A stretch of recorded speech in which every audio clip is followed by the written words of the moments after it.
Again, when we talked to you in August, you had a number of seniors that you had to replace from last year. Mm-hmm. And there's always a couple of question marks when you come in with Right. new kids, but I think you guys are you tell me how much you think you have gradually improved week to week this year.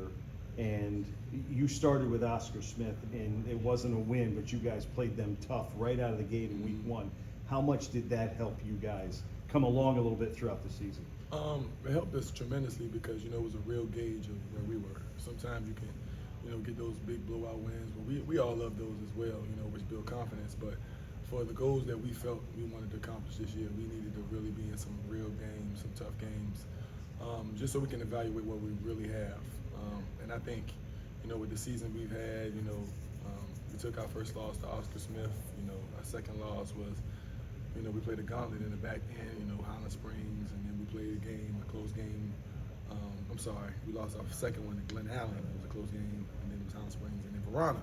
But, those games, you get to see the character of your team, and you get a hard evaluation from, an objective standpoint. Offensively, these are the things that are working.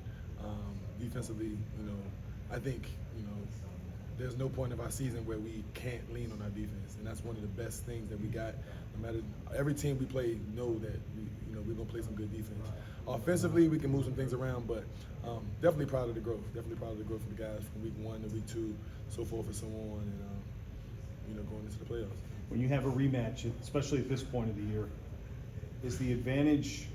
Do you believe personally, regardless of the teams, do you believe that the team that lost has the advantage because they know what to fix?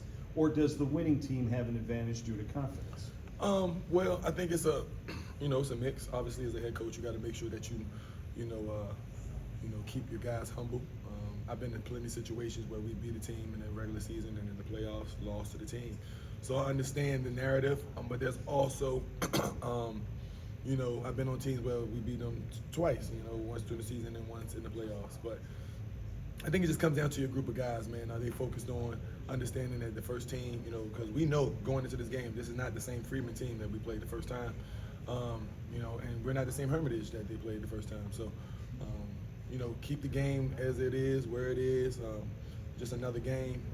Obviously, we do have added information because we did play them before. So we're going back and look at where they might have got us here, there, and, and those little wrinkles, ironing those things. But I think it could go both ways, I tell, I've been preaching to my guys, it's hard to beat the team twice, so going into this game, just getting them to understand, like, not taking things for granted, and just because you beat a team one time don't mean you're going to beat them a second time.